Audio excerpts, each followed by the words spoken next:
If bandits can overrun a whole brigade command of a nation state. But we are cursed.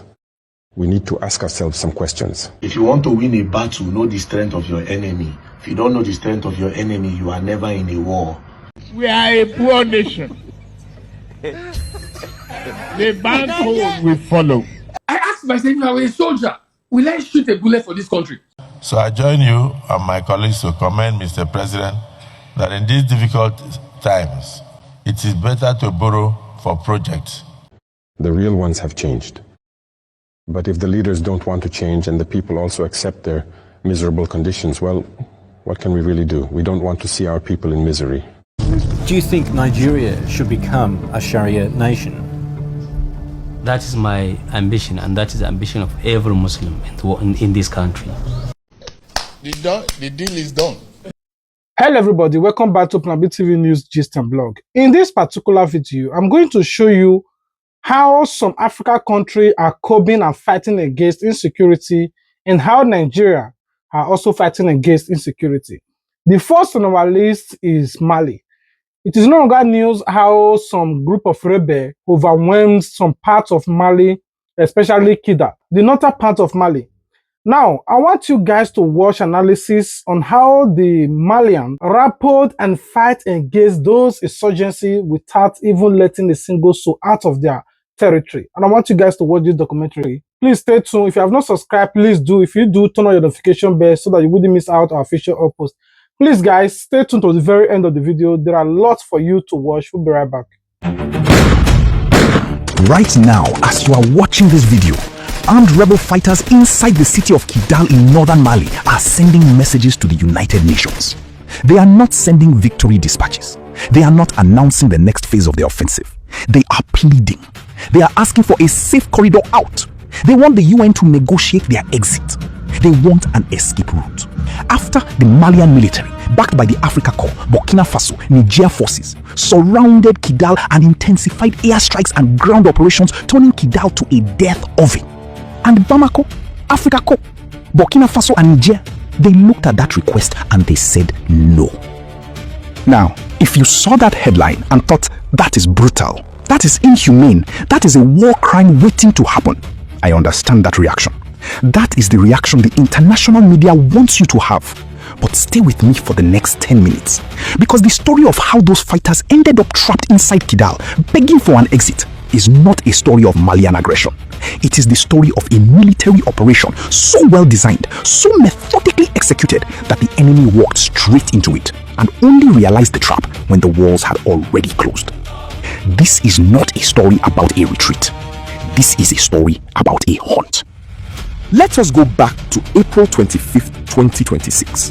JNIM, the Group for the Support of Islam and Muslims, along with the Tuareg-led FLA, launched the largest coordinated offensive this region has ever seen.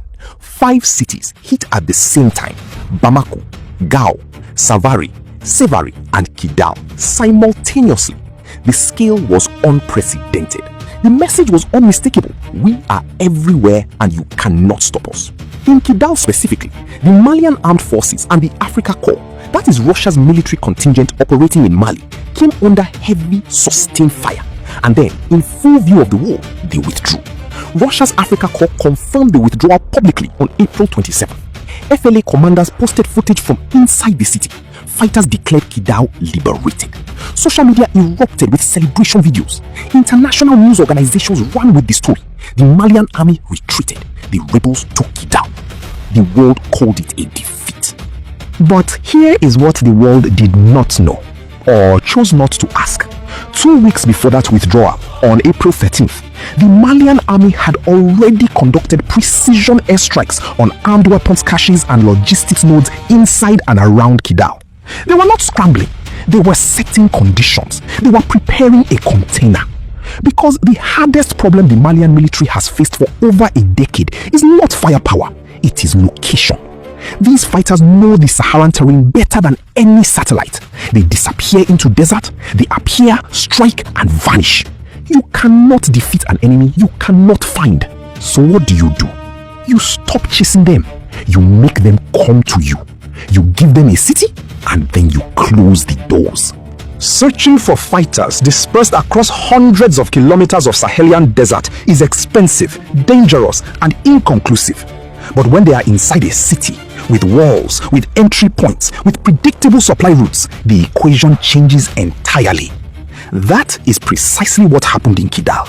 The retreat was not a defeat, it was an invitation, and JNIM and the FLA accepted it because they thought they had won. ACAPS, the Humanitarian Monitoring Organization, released a briefing describing Kidal's military situation in stark terms. Essentially surrounded, airstrikes operating from the east and the west, Malian ground forces pressing in from the south, and to the north, the Algerian border, which would normally serve as the natural exit route for fighters retreating deeper into the desert. That route is now politically closed. The diplomatic relationship between Bamako and Algiers collapsed after a drone incident, and Algeria is not in a position to facilitate passage without a serious political cost. Think about that geography for a moment.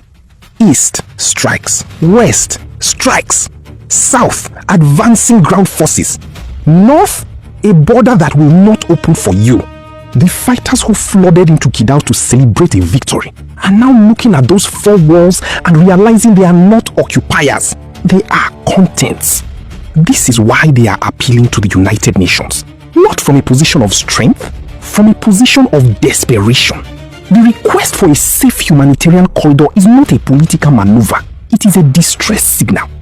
And Bamako, backed by the Africa Corps, has decided it is not going to answer it. Now, I want to address the people who are uncomfortable with this refusal because the discomfort is legitimate. There are civilians inside Kidal. They are non-combatants. Humanitarian organizations have flagged this clearly. And any military operation that does not account for civilian protection risks becoming the very thing it is fighting. Something that creates more grievance, more recruitment, more insurgency down the road. That is a real concern, and it should be on the table. But the specific question of a corridor for armed combatants is a different question. And to understand why Bamako is refusing it, you need to go to a city on the other side of the world 8 years ago. In 2016, Syrian and Russian forces encircled the last major rebel holdout in Aleppo. After years of brutal urban warfare, a negotiated deal was reached. Armed fighters, including factions directly affiliated with Al-Qaeda, were loaded onto green buses and given safe passage to Idlib with international observers present. The deal was celebrated globally as a humanitarian breakthrough. The siege ended without a final assault. The world exhaled. Then, in December 2024, 8 years later, those same fighters reorganized, rearmed, and politically reconstituted under the banner of HTS, launched an 11-day offensive that swept through Syria and toppled Bashar al-Assad's government. 8 years, 11 days. That corridor that looked like peace had been a military reset button that the losing side used to come back and win the entire war. That is the lesson that Bamako has internalized. A corridor is not mercy. A corridor is a second chance, and the Malian government's position is that they have given this particular enemy too many second chances already. As Malian sources have stated directly, we spent years chasing these fighters across hundreds of kilometers of desert. They finally came to us in one place, in their thousands, because they believed the retreat was real. We are not handing them a bus out of here. That is not cruelty. That is the Aleppo lesson applied on African soil by Africans without waiting for anyone's permission. Kidal is a city, but what is being decided in Kidal is much larger than one city. 3 countries, Mali, Burkina Faso, and Niger, formed the Alliance of Sahel States, expelled French and UN forces, and told the international community, we will handle our own security. For 2 years, every Western analyst, every Brussels official, every ECOWAS communique said the same thing. This cannot hold. This will collapse. You need us. April 25th was the biggest test the AES has ever faced. 5 cities targeted simultaneously. The defense minister of Mali on live television. The world watching to see if this alliance was real or just a political performance. The response was this. Within hours, Niger and Burkina Faso launched airstrikes inside Malian territory in support of their ally. A joint force of 15,000 was activated. This is the architecture that was built under sanctions, without Western backing, dismissed as illegitimate by the African Union and the European Union. And it responded in hours. The message from Kidal now is not just military, it is political. It is being heard in Ouagadougou, where Traoré is watching. It is being heard in Niamey, where Tiani has publicly named heads of state and accused them of sponsoring the attack. It is being heard in the coastal states, Ghana, Ivory Coast, Benin, Togo, where governments are asking each other quietly, how much longer can we afford to stand against the people who are actually fighting the jihadist front? Because ECOWAS parliamentarians have already said publicly what everyone knows privately. If JNIM is not defeated in the Sahel, it will reach the coast. Kidal is where that question is being answered.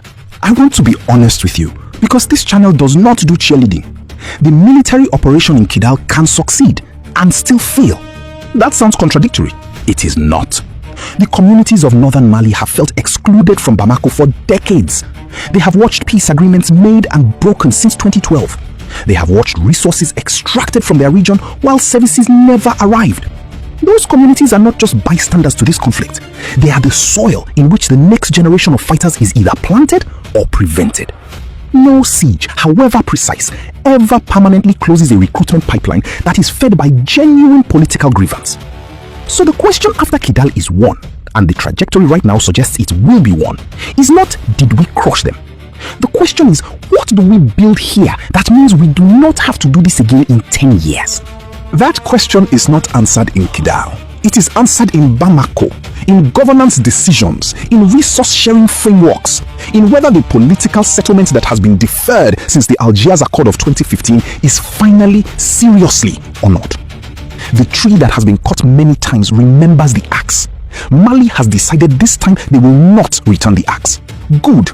Now they need to also plant something in the ground. The Tuareg rebels and JNIM fighters inside Kidal are stranded. Their plea to the United Nations has been met with silence from Bamako and the Africa Corps. The world is calling it ruthless. I am calling it strategic. And I am calling it a moment, a rare, genuinely significant moment when an African military alliance built from scratch under sanctions without permission from any external power executed a deception operation that drew its most dangerous enemy into a kill box of its own making. Whether they finish it matters. Whether they follow it with something durable matters even more. Drop in the comments. What does a political settlement for northern Mali actually look like? Who needs to be at the table? What has to be on it? The best responses shape the next video.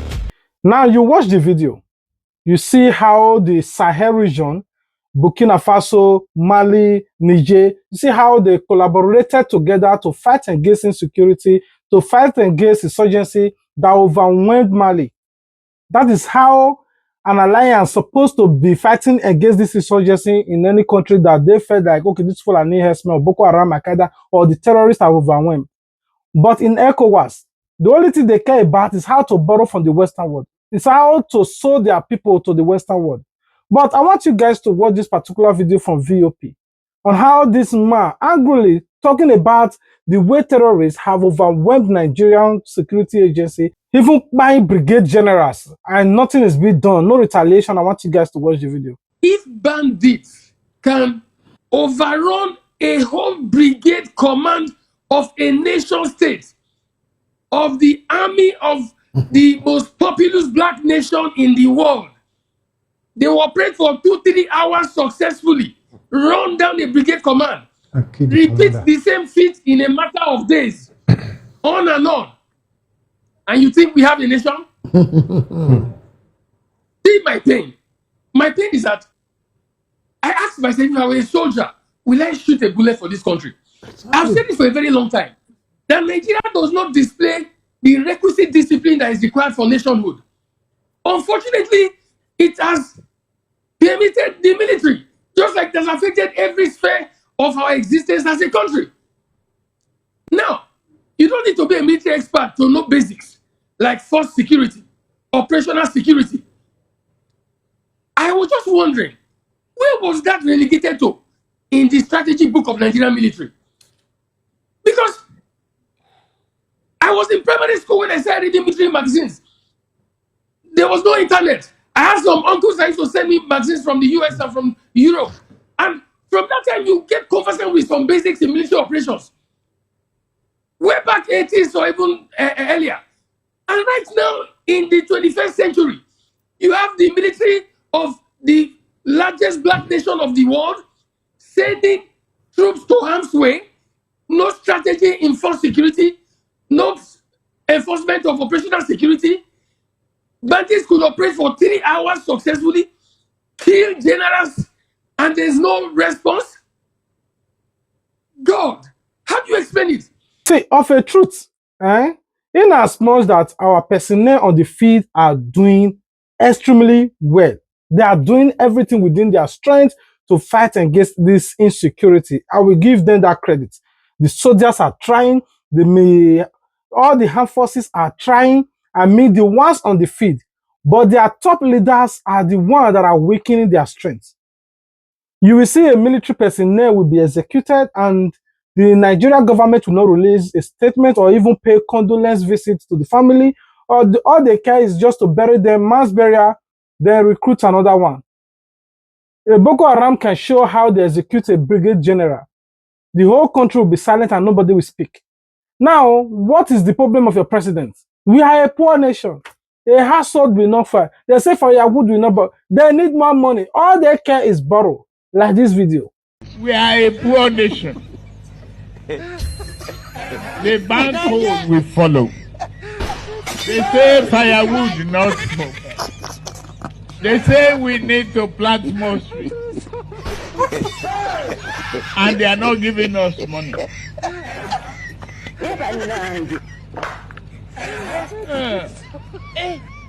We need to open our eyes, shine it, and tell the West.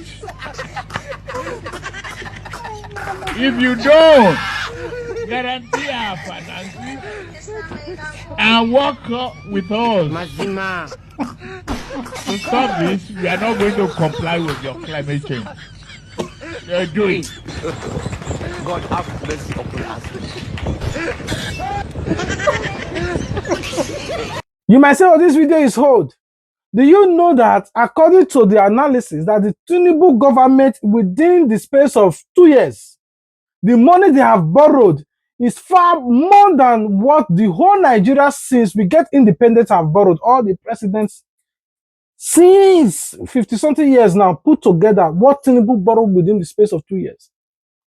And they structure it in a way that Akpabo, rubber stamping, anytime Tinubu need money, oh yeah, quickly stamp on. Like this. I want you guys to watch what the Senate president is saying. It is better we borrow. So I join you and my colleagues to commend Mr. President that in these difficult times, when we don't really have money, that it is better to borrow for projects. It's better to borrow for infrastructure. Thank you. When they were quarreling with the president, why did you love to borrow? He said, borrowing is not a leprosy.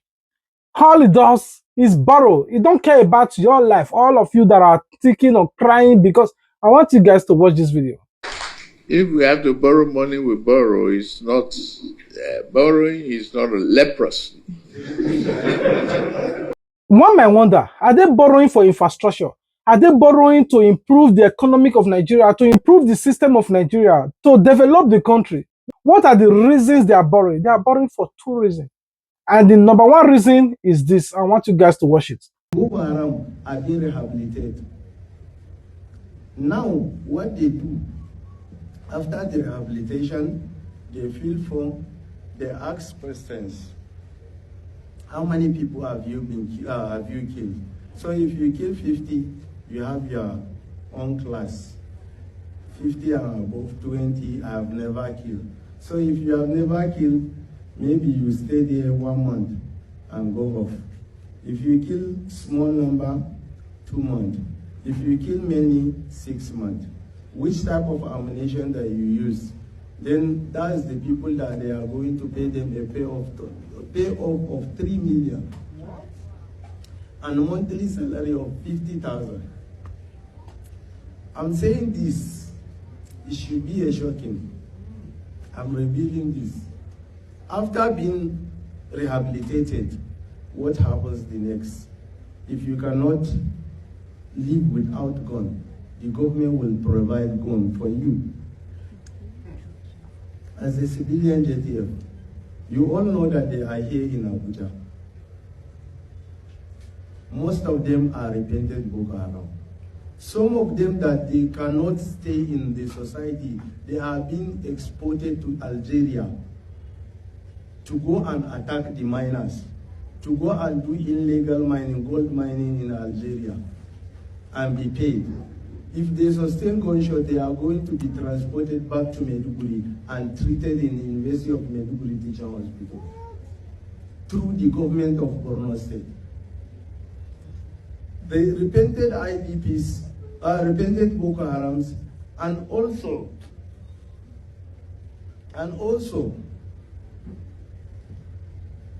the civilian JTF go to Zamfara. They are there. The government of Zamfara is paying them 70,000. The government of Borno State is paying is paying 70,000 to the Borno State government. The Borno State government is paying them 50,000. Meaning it is a job, it is a business. It is not a crime to start a business if the business is being recognized by our government. The business that I'm craving for is to start my terrorism. I'm not going to terrorize anybody. I'm going to fight back. It has been so painful that the killer of my dad is being paid with taxpayers' money. The abductors of our wives, our children, our sisters are being paid off by the taxpayers' money. They drive luxury car with escort. There is one man that slaughtered 96 people a day. Now he's driving with Hilux. His name is Adamurugu. I'm saying this, I don't care. I don't care. I'm ready to die. I'm ready to die. Because what's the life? The money this government are borrowing, they are using it to feed Boko Haram, feed Fulani Esme, feed ISWAP, feed ISIS, feed Al-Qaeda, feed all kinds of terrorists, including ISWAP. That is what they are doing. They borrow, they share. The second reason why they are borrowing, I want you guys to watch this particular video of Deji. But will Nigerians reject rice? Will Nigerians can Nigerians say no to rice? Okay, can Nigerians say no? That is the challenge. That's where the challenge is. And the single senator knows that Nigerians cannot say no to rice. He knows. Because people sold their votes in Kaduna for 500 naira during the last by-election. No, we didn't. 500 naira. People sold their votes. He wasn't there. You are not there to monitor election. Even that day, I messaged you that, and I told you that, why are people selling their vote for 500 naira in Kaduna? You say you don't know why they are selling. And then Anambra, they collected malt. Malt and gala. All right. To me, you see, politicians make campaign promises, actually. And I don't know of any politician in the world that has been able to fulfill all his campaign, even in advanced countries. But if Nigerians don't see that as satisfactory, they have the right to think of another leadership, but the ones who have actually provided themselves. Understand the reason I put this part of this video. They borrowed to share rice. They borrowed to give Nigerian palliative. They borrow, and this palliative always come extremely during campaign, not before, not when they are in power. During campaign, that's when they start sharing 1,500, sharing bag of rice. Nigerians are dying and nobody seems to care about their life anymore. As long as the thing not affect them directly, nobody cares. That is why Gumi keep on advocating and defending these terrorists. And I want you guys to watch this particular video, though it's not new. It's one of his clips saying that Fulani, they are not going anywhere. They are part of us and we are part of them. And I want you guys to watch the video. They are going nowhere. They are part of us and we are part of them. We must live with them. You can't drive them away and they can't drive us away. They are our neighbors. So we should never allow herdsmen to be our enemies. You might get angry. You don't have any right to get angry for Gumi. Oh, the security agency should arrest Gumi. Gumi is soliciting or is one of those Boko Haram. He's the one advocating for terrorists. Who among the Nigeria present government within the APC that is not supporting these terrorists that are killing Nigeria? This is from Defense Headquarters. Fulani S-men, terrorists are Nigerians. You cannot take that fact away that they are not Nigerians. Watch it. In the laws of war, at the end of the day, the Boko Haram fighters are still considered as Nigerians. Are we saying, on account of the fact that they are Nigerians, if we have the opportunity to rehabilitate them, we should not? And I think that is what went into the thinking of the defense headquarters some years ago, which was also bought by the federal government and the Borno state government to arrive at the issue of the Borno model. This is Chief of Army Staff. The Chief of Army Staff, which is the highest rank within the military, saying that, oh, they are prodigal son. You cannot harm them. We have to forgive Boko Haram for buying Nigerians. I want you guys to watch. Talking about Operation Safe Corridor, so many people have asked that question: why do we need to rehabilitate criminals? They all should be killed because they kill people. Well, that may make sense. But even in the Bible, we heard about the prodigal son. If there was not that window for the man to come back, would he have come back? So the point is that these are Nigerians, mostly. And it's important for us to give them that window to repent. This is another video from Defense Headquarters that Boko Haram are inspired to become Nigeria president. As if the presidential office is either made for drug lord or for terrorists. I want you guys to listen. For everyone, you need to come on board. Boko Haram should lay their arms unconditionally and be accepted in the community. Opportunities are out there for them. They can be rehabilitated. An ex-Boko Haram stands having laid his arms and comes back, turns his way away from his negativity. He stands to be a president of this country. He stands to aspire to any position in this country. Why is he wasting his time when he cannot even deliver? We will do that. But we have appealed to them, including their detractors, their collaborators, to see reason to, as fast as possible, quickly drop their arms so that we can once again reoccupy our peaceful position. This is the level they have reduced Nigeria into. The terrorists can buy you, you cannot buy them. How many of you have watched videos of how the terrorists buy people agitating, they send military to open fire? How many of you have watched video of somebody who buy a terrorist inside his own farm, then the person sentenced to death for defending himself? Whenever you post video like that, oh, they're after you. How many of you have saw videos of Fulani S-men on live stream, streaming live with location? They are not afraid. But once they see that, the intelligence system of Nigeria will just automatically go blank. You will share the video. No, they cannot open it. But you, as a blogger, make videos and say, look at what is going on. They are killing us. Our president, I don't think he cares about Nigeria. Look at what they are doing to our soldiers. Oh, they are not doing this. They are abandoning them. The security agency, intelligence, automatically the system start functioning. Oh, bim, they know your address. Number 8, Abuja, whatever, Kubwa. They locate you. Pum! Then they pick you. What did I do? You commit treason because we are trying to overthrow president. How? Because he said that they should buy Fulani herdsmen. They should buy terrorists. Why would you say that? Don't you know that the leaders are the ones sponsoring them? So you are under arrest. That's it. Anyway, peace out. If you enjoyed this video, please subscribe. If you do, turn on your notification bell so that you wouldn't miss out our future uploads. I love you guys. God love you more. Until we meet again. Bye.